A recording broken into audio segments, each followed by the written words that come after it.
Hi everyone. Welcome to our webinar about Sheridan Libraries and Museums.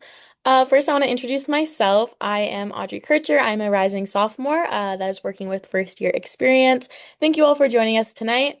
All of the webinars in our Hop on Board series will be recorded and posted on our website in just a few days.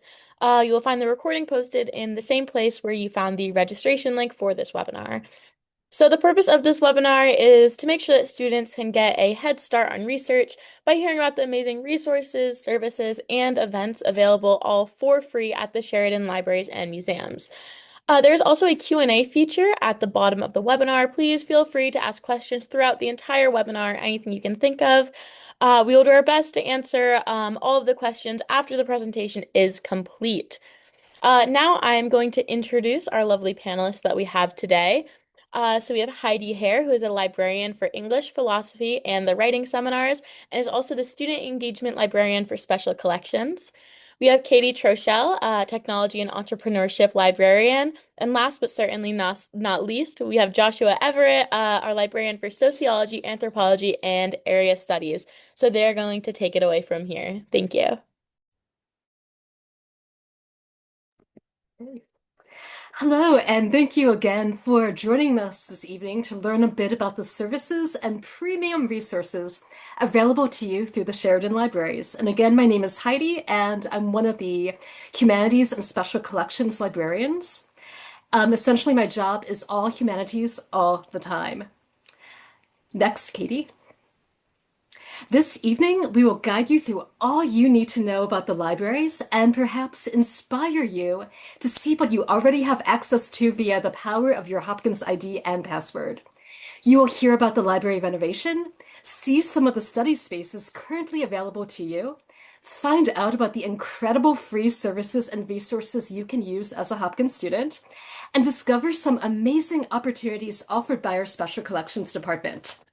Next. But first, just what are the Sheridan Libraries? This is something that has befuddled students for years. There is no building on campus called the Sheridan Libraries, despite what this window suggests. Instead, the name refers to a collection of library buildings and spaces that are collectively named for Deb and Champ Sheridan, noted library benefactors. It includes the main library building called the Milton S. Eisenhower Library, or MSCL for short. Next. And MSCL has been going through quite a glow up over the past few years. Before we look at study spaces available to you during the fall semester, we thought it might be cool to get a peek at what the renovated MSC library will look like when it opens in January 2027. This renovation has been years in the making and reflects a student desire for a variety of different styles of study spaces, access to natural light, and of course, books on site for browsing and discovery. It's going to be a lovely and dynamic hub for student learning when it reopens, and we cannot wait to share the space with you when we open in January. Next, Katie. Students are especially, oh, could you go back one, please? Students are especially excited about the drama of the grand staircase, giving everyone sweeping views of study spaces and collections. Next. And there will be a phenomenal main reading room that will be popular for intensive study. And I heartily recommend that you keep up to date with the latest news on the renovation by either following us on Instagram at JHU Libraries or simply search for the MSC Monday hashtag in your social media of choice to get construction news, see additional architectural renderings, and find out about the opening celebrations we are planning. But what spaces will automatically be available to you when you start this August? My colleague Joshua will give you the scoop. All right. Thanks, Heidi. I can't speak for everyone, but I know that I'm personally really excited about the renovated library, and I'm itching to get back in there. But we do have some excellent spaces available to students right now. One of the main spaces that our students use quite frequently is the Brody Learning Commons, or the BLC. It is a really great space with all sorts of different study spaces, whether you are interested in a group study room, private study, or the image that we have here is of our quiet study space. Um, each of these spaces is equipped with projectors and writable wall surfaces, which I really enjoy. It feels very immersive to just write on the wall when you're studying. Um, the quiet study room, as I mentioned, is here in the picture. It's one of my favorite spaces on campus due to the exhibits that are in the back there, teeny tiny. Um, the center of the BLC is an open atrium that has wheelable whiteboards and projectors and everything that one might need. And it has great big windows that look out toward the front of campus. It's a really nice place to be. Last but not least, we offer access to Bloomberg terminals, so any student that is interested in, whether they're studying it or not, watching the market and the financial world, those are great resources for that. Next slide, Katie. Thank you.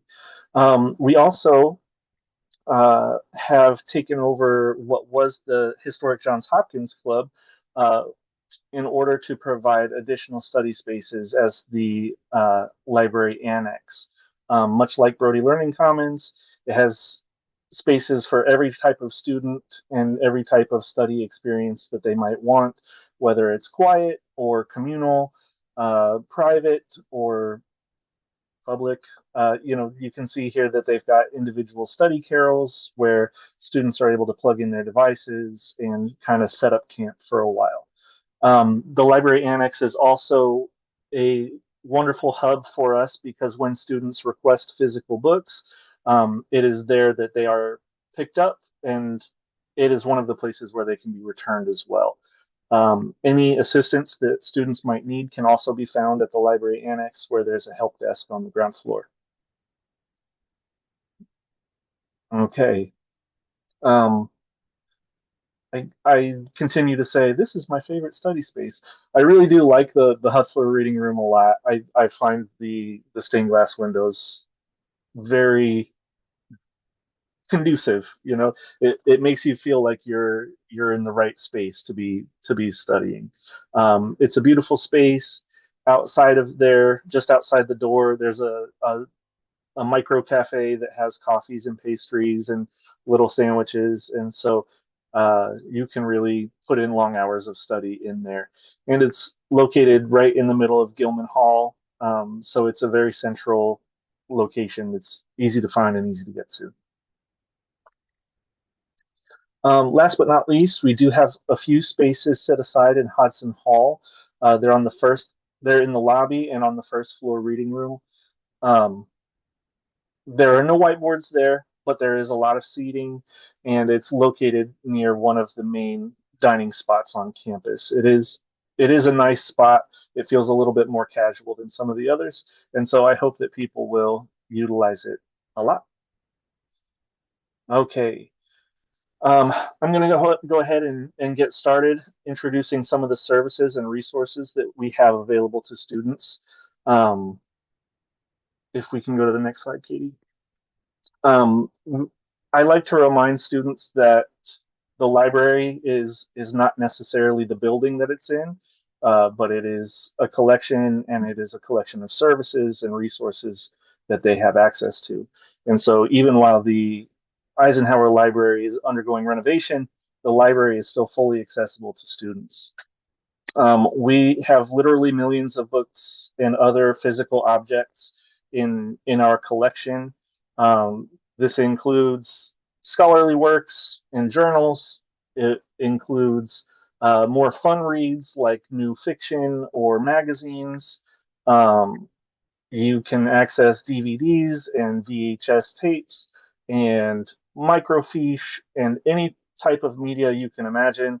I'm sure we have some stashed away somewhere that you can request and use for your studies or for your entertainment.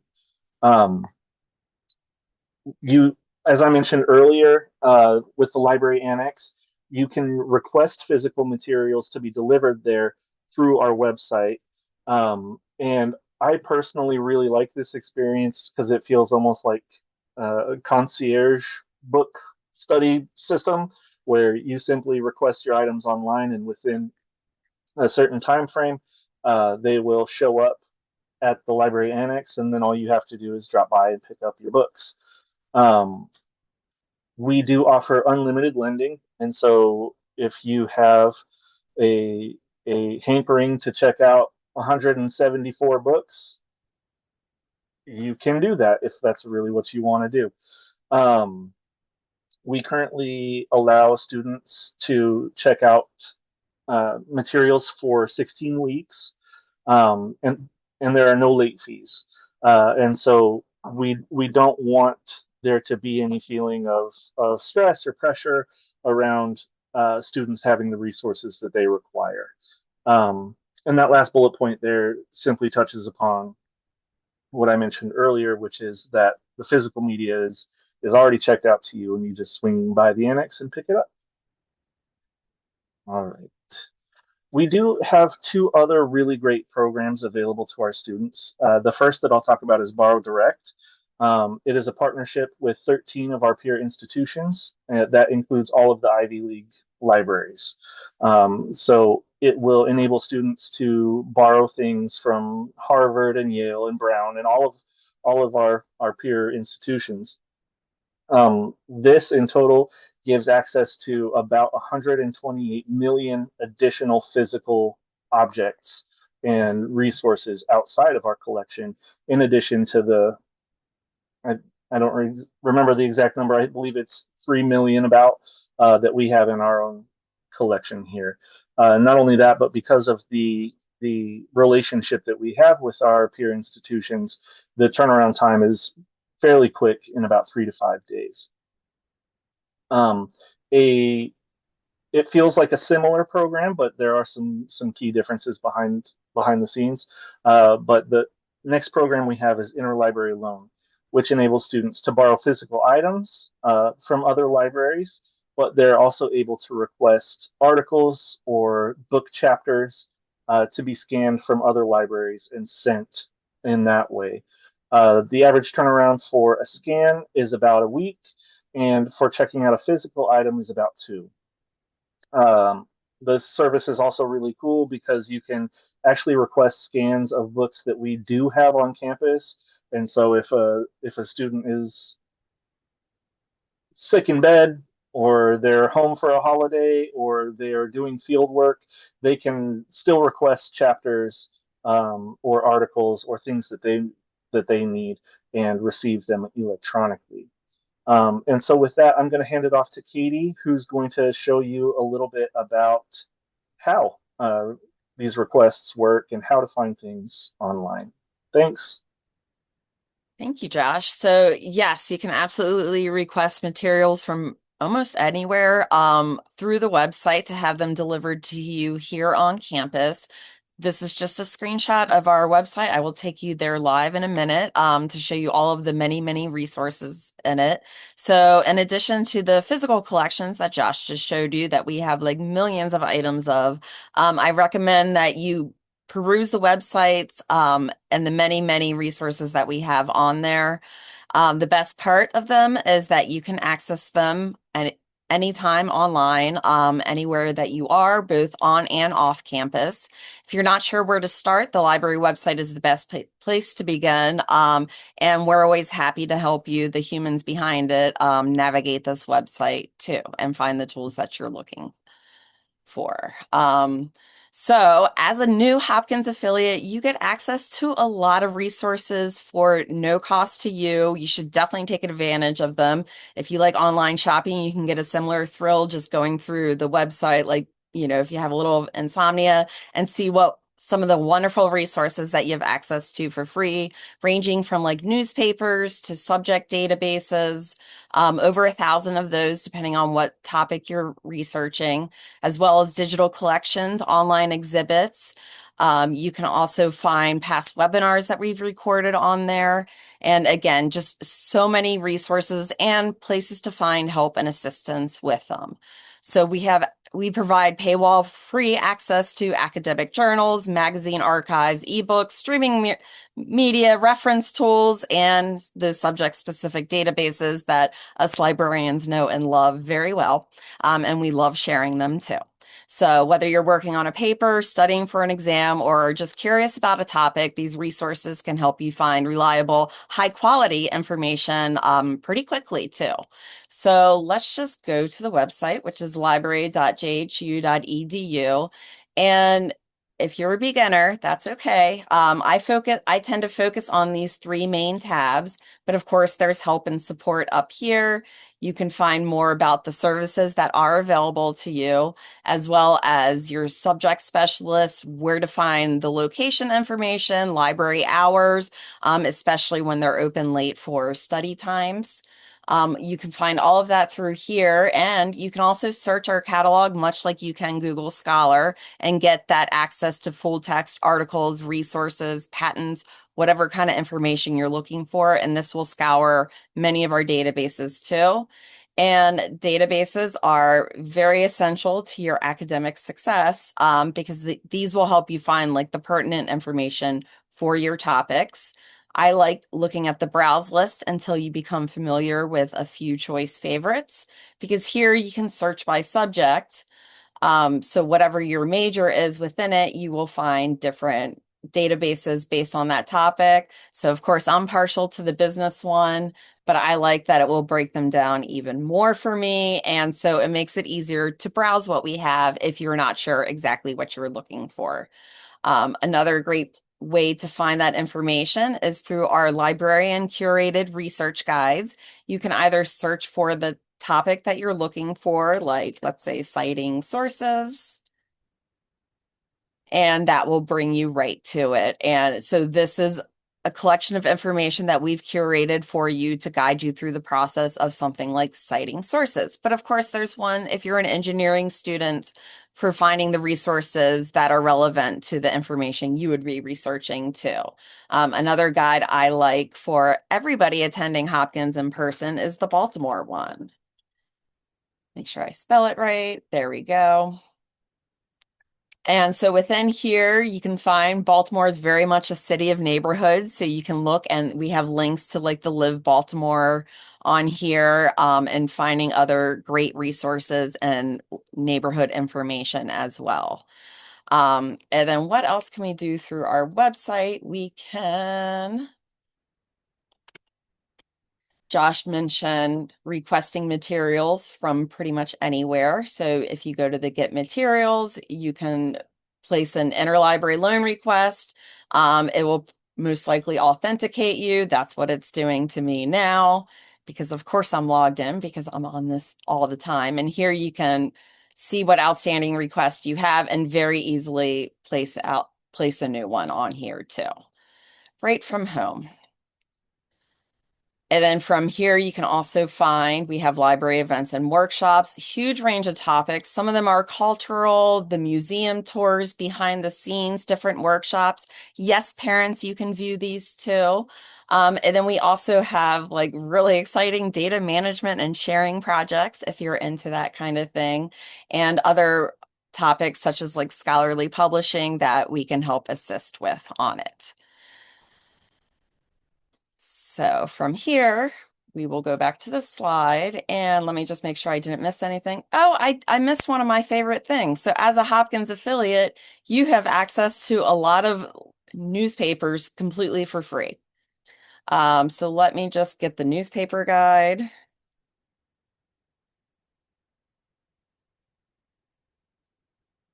And this is an example of some of them. So things from Wall Street Journal, New York Times, to a local favorite, the Baltimore Banner, which gives you kind of the more local gossip and restaurant openings. Very fun. As well as Financial Times. Of course, we have other financial databases. Um, and Josh had mentioned the Bloomberg terminals. If that's something that interests you, we do have a guide for how to use the Bloomberg terminals, how to set up your account, and even how to get a certification for that if you simply search the guides for Bloomberg there. So I will get back on track to my slides. The database page, if you're on here all the time, you will start using the shortcut. That is databases.library.jhu.edu. But one of our most valuable resources is, again, the humans behind the website and the librarians that serve you. We have here's the information to find your subject specialist, and never be afraid about reaching out to the wrong librarian, because we are happy to refer you to another librarian that may have more applicable expertise. I know I have people I reach out if I need data sets, information on scholarly communications, which can be a little confusing now, especially if you want to publish open access. And, does Hopkins have any funds that help support that? A librarian can help you navigate that. And like personally, I help students of all different majors conduct market research, look up patents, which is like so interesting now when people are creating their own large language models. Anyway, and also like research how technology is currently being used and what kind of applications.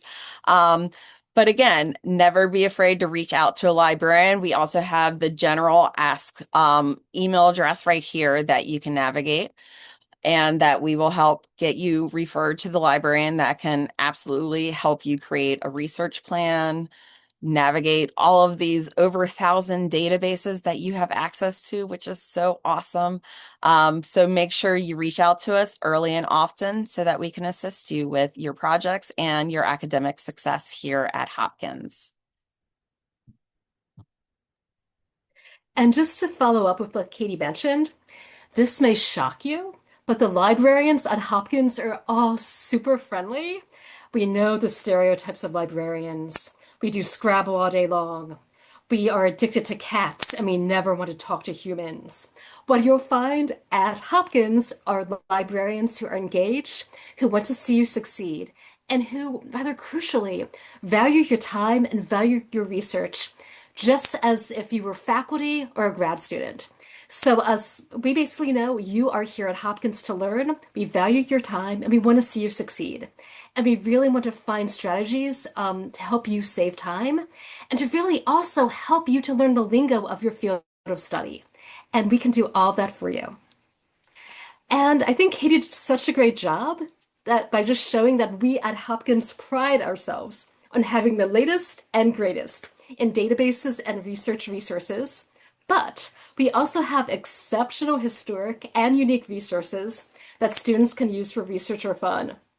Next slide, please. Our special collections locations include the George Peabody Library, shown here, the John Work Garrett Library, and our main researcher services space currently located at the Brody Learning Commons. And the Brody space is where most first-year students use special collections materials. Next. First-year students have access to a wide array of materials spanning the centuries, from vintage games and zines to rare books and manuscripts ranging from 17th century handwritten books of recipes to 21st century unique handmade books. Students will encounter these materials in the classroom, as well as during special events we host, like vintage game nights and rare book-themed crafting events. So we really do whatever we can to bring collections and history to you in fun and innovative ways. Next. Special Collections also supports undergraduate learning through paid fellowships in which students are mentored on the research process and learn how to analyze and interpret historic artifacts for research papers and other forms of research output.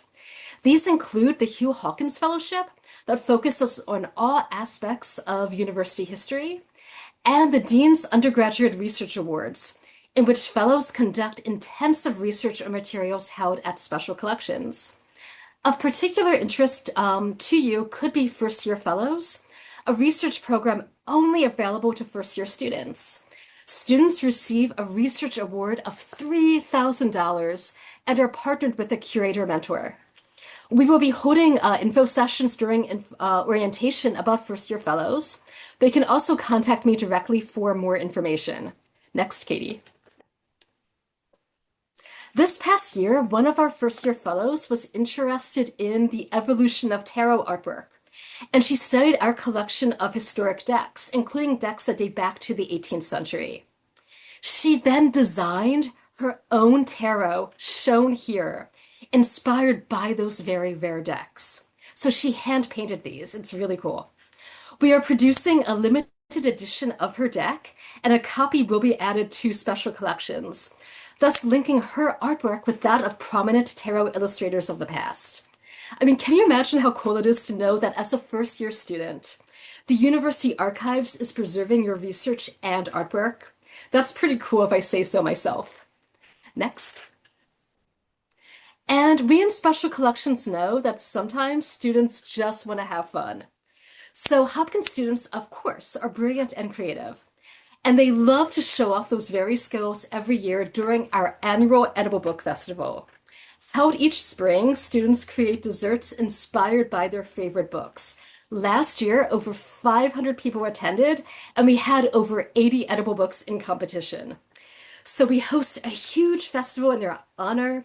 Attendees get to sample the edible books. So basically, it's the best book of the year. You learn about reading, you learn about books, and you get to eat like a goat. It's phenomenal. And prizes are awarded. It's just such a wholesome and popular Hopkins tradition, and a great way to build your summer reading list. And by the way, those Jurassic Park cookies you see there, not only were they beautiful, but they were also exceptionally tasty. Okay, next, Katie. And lastly, the libraries also include the university museums, like Homewood House and Evergreen Museum and Library. Students can tour these spaces for free and partake in a robust events program, much of which is free to them, that includes classical concerts, crafting events, and even yoga in historic locales. And the museums, much like special collections, hire students. So if you are interested in a student job where you get hands-on access to history, definitely see what we have cooking later this fall later this summer, when we put those jobs up on the Smile platform. Next slide, please. So this has been quite a whirlwind of all things library. And believe it or not, we are at the end of our presentation. I told you librarians are efficient and we respect your time and we respect our time. But we would love to hear from you. Please let us know if you have any questions about using the library. If you need any clarifications, we're here for you and would love to help you out. Thank you so much to all of our panelists. That was really amazing. I even learned some stuff that I didn't know yet, which was really exciting. It looks like we are getting a couple questions in the chat, so I'm just gonna read some of them out and you guys just kind of answer however you would like. So the first one's kind of a two-part, so I'm gonna ask the first part first. So are there any scenarios that a student may need a book for an exam and they may not be able to find it at the moment that they need it?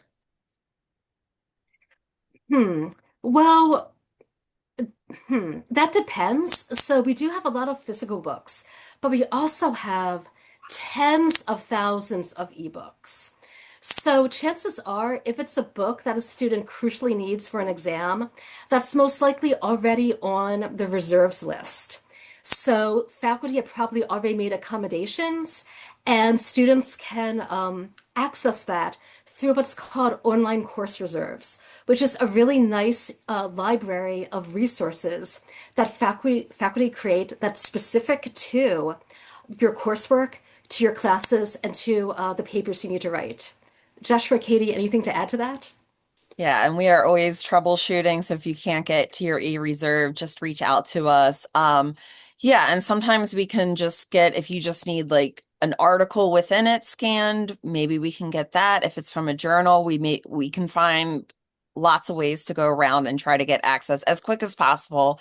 Sometimes for book deliveries, just the nature of it, it might take a few days to get it.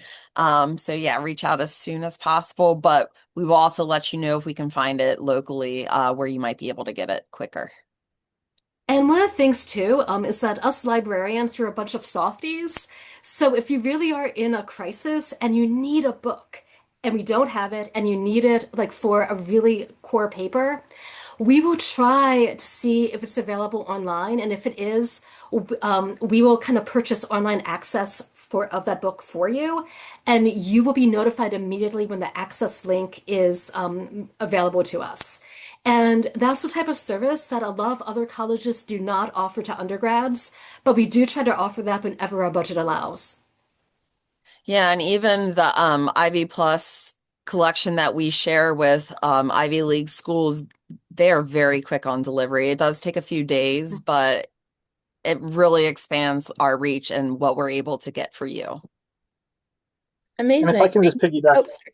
can just piggyback what Heidi was saying, it's not a direct response to the question, but it is something that we try to remind students is that we don't want you to have to spend any money of your own on books or information that you require for your studies.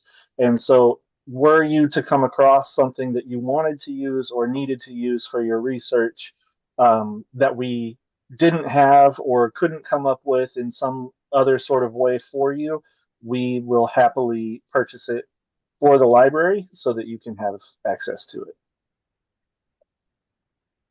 Amazing. You guys actually went above and beyond. You even answered the second half of the question. So amazing.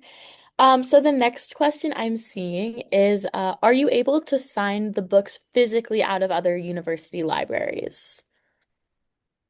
Well, that's something through Borrow Direct that if you work with our access services team once you get to campus, if you say have friends who are attending Yale, as a Hopkins student, you can go to those libraries and check books out directly there on site. So from our Borrow Direct partners, you can do that. And we also have, and I think Joshua is our resident expert on this, we also have reciprocal borrowing with a couple of local Maryland libraries. And don't forget, we have the Enoch Pratt library system, which is phenomenal. And I encourage everyone to check out our public library system when you're here. Okay, amazing. So the next one I'm seeing is about a first year fellow. So does being a first year fellow impact your ability to secure a student job? Oh, it does not. So it's all about your time. And I actually manage the first year fellows program. And most of the students who are accepted into it do have student jobs.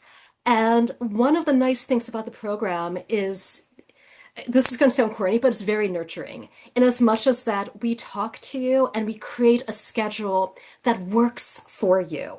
So it's not like you have to clock in 20 hours a week on your first year fellows research. We know that that's not feasible at all. Your mentor will work with you to build a really good plan. And you also have the entire academic year to do your research and to kind of create your final project. So I will also mention that a lot of the graduates of the first year of fellows program end up loving the library so much that they end up working at the library. So it's something that it's a very, very, very nice thing to see. That's really great to hear. The next one is, where are your offices located? Ooh, so Heidi's is at Homewood, and Josh and I will be back at Homewood soon with the renovation. But right now, we work in Mount Washington, but we also come to campus quite a bit. And I often work in the Pava Center, which is a great resource near campus too, that students are welcome to go study in. And so that's the Entrepreneurship Center. But yeah, so we have our offices right now are at Mount Washington, but we are so willing to travel. And I often do consultations online because it's often like finance or tech heavy. So I love it because then we can share screens and we can meet like whenever, wherever for a quick chat. Yeah. And there are a couple of librarians who are still stationed at Homeward campus. So I'm one of them. My office is in Special Collections, so you can find me in the Brody Learning Commons. Two of the other humanities librarians, their offices are in Gilman. So what's very nice is that depending on your field of study, if you are studying the humanities, you might be able to meet in person with librarians directly on Homeward campus. But otherwise, as Katie said, We are there wherever you are. We're happy to meet with you via Zoom. We're happy to correspond via email. Heck, if you just want to talk on the phone, we'll do that too. So, whichever mode of communication is best for you and makes you feel most comfortable, we are there for you. Yeah, and if you're doing like Bloomberg terminals, I'm gonna go there and I will meet and sit down with you and we will go through the terminals in person because we have to. Amazing. Thank you. The next one, I've actually gotten this question a couple times. So do the libraries have the required textbooks for class? And just like with that, are there used textbooks that can be borrowed? Oh, who wants to Yeah, start with the textbook thing? It really depends. I mean, sometimes if it's like a popular English tome, we probably have it anyway. But I know like in my field, things can be so specific and the books can be so expensive that these publishers tend to charge a lot even for the online access to open it up. So not always, but it is worth checking with us. Absolutely. And it may be something that maybe we should buy to add to our collection. Heidi, anything to add about that or Yeah, so okay, you're gonna get the sordid truth about textbook publishing. yes, whatever. So, especially with like sciences and engineering, a lot of the university caliber textbooks, you're renting them for the semester. The publisher models, they do not work with libraries. So there's no way for us to buy a universally accessible e-textbook for, say, certain science and engineering fields. It's just not feasible. There's no contracts available. We cannot do it. But if, for instance, you are a humanities major, chances are we have copies of the books that you're going to be reading for a class in the library, or you can request them through Borrow Direct or Interlibrary Loan. But in terms of older editions of textbooks, you sometimes can find them through our collection of ebook databases. So you may not be able to find the most recent edition, but the second, third, or fourth edition are often released through some of these platforms like Taylor and Francis and other ebook collections. But yeah, the textbook thing, we all acknowledge that it's universally terrible and we're sorry for that. But this is like one of the few areas where we really and truly are limited with what we can do, but we'll try our best for you. Amazing. Thank you. Here's another one. I know this might have been mentioned a little bit earlier, but we would like to know, are there any student jobs available at libraries? And if so, what are they? Okay, so on Homeward Campus, the two places that commonly hire students are special collections, and I'm the student supervisor there. And the special collections jobs are highly coveted because, quite frankly, they are designed to be fun. Students who work in special collections help us to host events, like they co-host the Edible Book Festival with me. I even had students learn how to become tarot readers, and we began to host like totes and tarot Halloween events. And they also do a lot of work with our rare materials. So it's a nice job where you develop skills. The students, employees run our social media account, JHU Special Collections on Instagram. But we also have another really great hiring platform, and that's the Library Annex. And students who work at the Annex get to work at the help desk. And that's nice because you can do your homework at the help desk when you're not helping patrons. So it's a nice way to multitask. And you also learn a lot of skills too at the Annex in terms of how to navigate the library website. You get to see all the books that come in, and you work with a lot of really fun and friendly people. So these library jobs tend to be very social, and they're designed to give you some really good skills to learn the library and share that with your friends. And we typically begin to post those jobs on the platform called Smile. And probably mid to late August is when those jobs will be posted. So definitely look there. And sometimes students with federal work study are prioritized, other times they aren't. So definitely pay attention to that when you're looking for jobs, if work study is a requirement or not. Thank you. That was a really great answer. And then kind of just talking a bit more even about these jobs. But for the special collections specifically, do these jobs involve any type of like archival work or even like chances to observe any like type of conservation of these special collections? Conservation all the time, and sometimes our students actually get to deliver materials to conservation. One of my most favorite things we have in special collections, it's a big noodle. It's a piece of pasta that's like 40 years old that has a poem printed on it. I opened up the box containing the pasta, the great big noodle, and the noodle was cracked. So now conservation is trying to figure out how to conserve and restore a 40-year-old noodle. And our students played a key role in that by bringing it down, talking to conservation, and they learned a little bit about the field. And much like our librarians, our conservation team are incredibly friendly and they give tours from time to time of their lab. So it's a really kind of like nice way to find out about book conservation. And again, like this level of access you don't find at other universities. But students who work in special collections, every day they have access to rare books and archival documents, and they sometimes help us to refolder material. So taking things out of acidic boxes and folders and placing them in conservation quality housing. And students who work for us this upcoming year, they're going to help us move rare books into our rare book area of the new library. So there's going to be tons of really fun and exciting tasks for those who love all things analog and like to get their hands dusty and dirty with rare books. That's really amazing. I believe that is all of the questions that we have. I don't know if anyone has any last minute questions they would like to send in. But if not, I just want to give a big thank you to all of our panelists that have joined us tonight. Thank you so much for your time.